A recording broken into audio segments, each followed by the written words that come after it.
Welcome guys. ಇವತ್ತಿನ special paneer fried rice ಮಾಡೋಣವಾ? Ingredients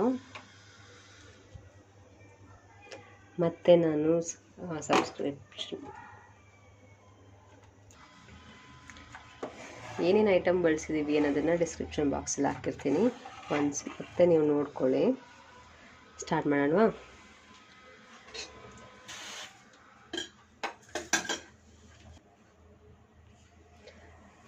ಸ್ವಲ್ಪ ಎಣ್ಣೆ ಮಾತ್ರ ಬಳಸ್ಕೊತಾ ಇದ್ದೀನಿ. ನೀವು ಬಟರ್ ಬೇಕಾದರೆ ಯೂಸ್ ಮಾಡ್ಕೋಬೋದು. ಅದ್ರ ಜೊತೆಗೆ ನಾನು ಡೈರೆಕ್ಟಾಗಿ ಕಸ್ತೂರಿ ಮೇಥಿಯನ್ನು ಬಳಸ್ತೀನಿ. ನಾನಿಷ್ಟು ಕಸ್ತೂರಿ ಮೇಥಿನ ಬಳಸ್ತೀನಿ ಬಿಕಾಸ್ ಟೇಸ್ಟು ಮತ್ತು ಫ್ಲೇವರ್ ತುಂಬ ಚೆನ್ನಾಗಿ ಬರುತ್ತೆ. ಇದಾದ ತಕ್ಷಣ ಅದನ್ನು ಸ್ವಲ್ಪ ಫ್ರೈ ಮಾಡಿಕೊಂಡು ನಾನು ಆ್ಯಡ್ ಮಾಡೋದು ಕರಿಬೇವು, ದೆನ್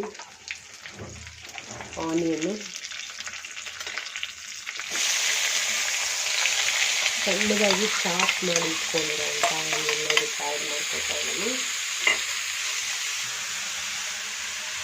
ಇಷ್ಟು ಆನಿಯನ್ ಜೊತೆಗೆ 1 ಸ್ಪೂನ್ ಶುಂಠಿ ಬೆಳ್ಳುಳ್ಳಿ ಪೇಸ್ಟ್ ಯೂಸ್ ಮಾಡ್ಕೊತಾ ಇದ್ದೀನಿ. ನಿಮ್ಗೆ ಎಷ್ಟು ಬೇಕೋ ಆ್ಯಡ್ ಮಾಡ್ಕೋಬೋದು, ಬಟ್ ನನಗೆ ಫ್ಲೇವರ್ ಸಾಕು ಅನಿಸುತ್ತೆ. ಸೊ ಇದನ್ನು ಚೆನ್ನಾಗಿ ಸ್ಮೆಲ್ ಹೋಗೋವರೆಗೂ ಫ್ರೈ ಮಾಡ್ಕೊತಾ ಇದ್ದೀನಿ. ದೆನ್ ನಾವು ಆ್ಯಡ್ ಮಾಡ್ತಾ ಇರೋದು ನಾವು ಕಟ್ ಮಾಡಿ ಇಟ್ಕೊಂಡಿರೋವಂಥ ಎಲ್ಲ ವೆಜಿಟೇಬಲ್ಸು. ಇಲ್ಲಿ ಕ್ಯಾರೆಟ್ ಮತ್ತು ಬೀನ್ಸ್ ನಾನು ಜಾಸ್ತಿ ತೊಗೊಂಡಿದ್ದೀನಿ. ಅದನ್ನು ಆ್ಯಡ್ ಮಾಡ್ಕೊತಾ ಇದ್ದೀನಿ. ಆಫ್ಟರ್ 5 ಮಿನಿಟ್ಸ್ ನೀವು ಇದನ್ನು ಚೆನ್ನಾಗಿ ಫ್ರೈ ಮಾಡಿಕೊಂಡ್ಮೇಲೆ 5 ನಿಮಿಷ ಆದಮೇಲೆ ನಾನು ಇದಕ್ಕೆ ಸ್ವಲ್ಪ ಉಪ್ಪನ್ನ ಆ್ಯಡ್ ಮಾಡ್ಕೊತಾ ಇದ್ದೀನಿ. ಬಿಕಾಸ್ ಇದಕ್ಕೆ ಸ್ವಲ್ಪ ಟೇಸ್ಟ್ ಬರಲಿ ಅಂತ ಲಾಸ್ಟಲ್ಲಿ ಒಟ್ಟಿಗೆ ಹಾಕ್ಕೊತೀನಿ. ನಾನು ಇದಕ್ಕೆ ಮಾತ್ರ ಸ್ವಲ್ಪ ಹಾಕ್ಕೊಂಡಿದ್ದೀನಿ. ದೆನ್ ನಾನು ಆ್ಯಡ್ ಮಾಡ್ತಾ ಇದ್ದೀನಿ ಕ್ಯಾಪ್ಸಿಕಮ್. ಸೊ ಕ್ಯಾಪ್ಸಿಕಮ್ ಇದ್ದರೆ ತುಂಬ ಚೆನ್ನಾಗಿ ಅನಿಸುತ್ತೆ ಯಾವುದೇ ರೀತಿ ಫ್ರೈಡ್ ರೈಸ್ ಆದರೂ ಅದಕ್ಕೋಸ್ಕರ. ಸೊ ಇದು ತುಂಬ ಚೆನ್ನಾಗಿ ಫ್ರೈ ಆಗಬೇಕು, ತುಂಬ ಟೇಸ್ಟ್ ತುಂಬ ಚೆನ್ನಾಗಿ ಅನಿಸುತ್ತೆ. ಇವಾಗ ನಾನು ತುಂಬ ಚೆನ್ನಾಗಿ ಚಾಪ್ ಮಾಡ್ಕೊಳ್ಳುವಂಥ ಟೊಮೊಟೊನ ಆ್ಯಡ್ ಮಾಡ್ಕೊತಾ ಇದ್ದೀನಿ. ಸೊ 1 ಟೊಮೊಟೊನ ಆ್ಯಡ್ ಮಾಡ್ಕೊಂಡಿದ್ದೀನಿ. ಈ ಥರ ಕನ್ಸಿಸ್ಟೆನ್ಸಿ ಬಂದ ಮೇಲೆ ನಾವು ಇದಕ್ಕೆ ಮಸಾಲನ ಆ್ಯಡ್ ಮಾಡ್ಕೊಬೋದು. 1 ಸ್ಪೂನು ಗರಂ ಮಸಾಲಾನ ಆ್ಯಡ್ ಮಾಡ್ಕೊತಾ ಇದ್ದೀನಿ ನಾನು. Okay, exact 1 spoon. ಇದ್ರ ಜೊತೆಗೆ ನಾನು ಸ್ವಲ್ಪ ಫ್ಲೇವರ್ಗೋಸ್ಕರ ಡಾರ್ಕ್ ಸೋಯಾ ಸಾಸನ್ನು ಹಾಕ್ಕೊತಾ ಇದ್ದೀನಿ. ಸ್ವಲ್ಪನೇ ಸಾಕು, ಇದಾದಷ್ಟು ಕಡಿಮೆ ಮಾಡಿದ್ರೆ ಟೇಸ್ಟ್ ಚೆನ್ನಾಗಿರುತ್ತೆ ನ್ಯಾಚುರಲ್ ಆಗಿ. ಇವಾಗ ನಾವು ಜಾಸ್ತಿ ಹಾಕ್ಕೊಳ್ಳೋದಿಲ್ಲ ಅದನ್ನು. ದೆನ್ ಇದ್ರ ಜೊತೆಗೇ ನಾನು ಸ್ವಲ್ಪ ಚಿಲ್ಲಿ ರೆಡ್ ಚಿಲ್ಲಿ ಸಾಸ್ ಕೂಡ ಹಾಕ್ಕೊತೀನಿ. ಬಿಕಾಸ್ ಇದು ಟೇಸ್ಟ್ ಚೆನ್ನಾಗಿ ಮಾಡುತ್ತೆ, ಅದಕ್ಕೋಸ್ಕರ ಜಾಸ್ತಿ ಬೇಡ, ಸ್ವಲ್ಪ ಸಾಕು. ಓಕೆ, ದೆನ್ ಈ ರೀತಿ ರೆಡಿ ಆಗುತ್ತಂತ ಎಲ್ಲ ಮಿಕ್ಸಿಗೆ ನಾವು ರೈಸ್,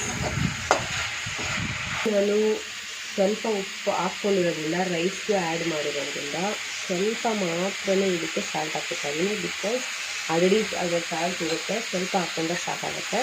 ಇವಾಗ ಒಂಥರ ತುಂಬ ನೀಟಾಗಿ ಮಿಕ್ಸ್ ಮಾಡ್ಕೋಬೇಕು. ಚೆನ್ನಾಗಿಟ್ಟು ರೆಡಿ.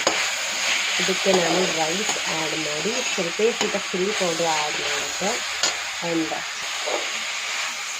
ಈ ರೀತಿ ಎಲ್ಲವೂ ನೀಟಾಗಿ ಬೆಂದಿರುತ್ತೆ. ನೀಟಾಗಿ ನಮಗೆ ಅನಿಸುತ್ತೆ ಚೆನ್ನಾಗಿ ಇವಾಗ ಬೆಂದಿದೆ ಅಂತ. ನಾವು ಯು ಕ್ಯಾನ್ ಆ್ಯಡ್ ರೈಸ್.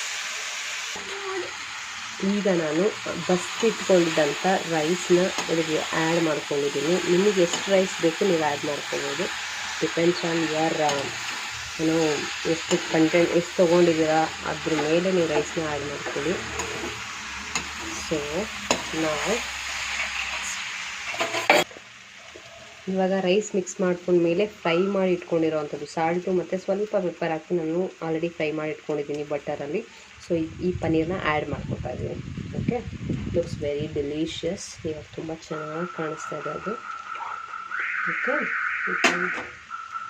ನಾವು ಜೊತೆಗೆ ಸ್ವಲ್ಪ ಚಿಲ್ಲಿ ಪೌಡರ್ನ ಕೂಡ ಆ್ಯಡ್ ಮಾಡಿಕೊಂಡ್ರೆ ಕಂಪ್ಲೀಟಾಗಿ ನಮ್ಮ ಪನ್ನೀರ್ ಫ್ರೈಡ್ ರೈಸ್ ರೆಡಿ ಆಗುತ್ತೆ. ನಿಮ್ಗೆ ಎಷ್ಟು ಖಾರ ಬೇಕು ಅದನ್ನ ನೋಡಿಬಿಟ್ಟು ನೀವು ಚಿಲ್ಲಿ ಪೌಡ್ರನ್ನ ಆ್ಯಡ್ ಮಾಡ್ಕೊಳ್ಳಿ. ಓಕೆ, ಸೊ ನಾವು ಇದನ್ನು ತುಂಬ ನೀಟಾಗಿ ಮಿಕ್ಸ್. ಸೊ ಎಲ್ಲವನ್ನು ಆ್ಯಡ್ ಮಾಡ್ಕೊಂಡ್ಮೇಲೆ ನಾನು ಚೆನ್ನಾಗಿ ಮಿಕ್ಸ್ ಮಾಡ್ಕೊತಾ ಇದ್ದೀನಿ. ಸೊ ಈ ಕನ್ಸಿಸ್ಟೆನ್ಸಿಯಲ್ಲಿ ನೀವು ಚೆನ್ನಾಗಿ ಸ್ಲೋ ಆಗಿ ಮಿಕ್ಸ್ ಮಾಡ್ಕೊಳ್ಳಿ. ಓಕೆ,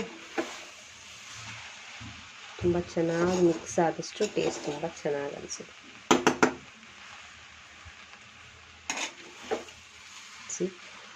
ನಾನು ಮನೆಯಲ್ಲೇ ಪ್ರಿಪೇರ್ ಮಾಡ್ಕೊಂಡಿರೋ ಅಂಥದ್ದನ್ನೇ ಆದಷ್ಟು ಮಸಾಲೆಗಳನ್ನ ಯೂಸ್ ಮಾಡ್ತೀನಿ. ಬಿಕಾಸ್ ಕೆಮಿಕಲ್ ಬೇಡ, ಔಟ್ಸೈಡ್ ತುಂಬ ದಿನ ಆಗಿರುತ್ತೆ ಪ್ಯಾಕೆಟಲ್ಲಿರೋದಲ್ಲ ಅಂತ. ಸೊ ನನ್ನ ಟೇಸ್ಟ್ ತುಂಬ ಚೆನ್ನಾಗಿ ಅನಿಸುತ್ತೆ. ಇದೆಲ್ಲ ಆದಮೇಲೆ ಇವಾಗ ಎಲ್ಲ ನೀಟಾಗಿ ಚೆನ್ನಾಗಿ ಮಿಕ್ಸ್ ಮಾಡ್ಕೊಂಡ್ಮೇಲೆ ಲಾಸ್ಟಿಗೆ ನನಗೆ ಸಾಕು ಅನ್ನೋ ಅಷ್ಟು ಕೊತ್ತಂಬರಿ ಸೊಪ್ಪು ತೊಗೊಂಡಿದ್ದೀನಿ. ಇಷ್ಟು ಆ್ಯಡ್ ಮಾಡ್ಕೊಳೋದ್ರಿಂದ ಚೆನ್ನಾಗಿ ಅನಿಸುತ್ತೆ, ಟೇಸ್ಟು ಚೆನ್ನಾಗಿರುತ್ತೆ ಮತ್ತು ಹೆಲ್ದಿ ಕೂಡ. ಹಾಗಾಗಿ ಸ್ವಲ್ಪ ಜಾಸ್ತಿನೇ ಆ್ಯಡ್ ಮಾಡ್ಕೊತೀನಿ ನಾನು. So it looks like this. ಇವಾಗ ಇದನ್ನು ತುಂಬ ಚೆನ್ನಾಗಿ ಮಿಕ್ಸ್ ಮಾಡ್ಕೊತೀನಿ. ಸೊ ಆ ಬಿಸಿಗೆ ಅದು ಸಾಕಾಗುತ್ತೆ. ಸೊ ಸ್ಟವ್ ಆಫ್ ಮಾಡಿಯೇ ನೀವು ಮಿಕ್ಸ್ ಮಾಡ್ಕೋಬೋದು. ನಾವು the complete paneer fried rice is ready. You can have.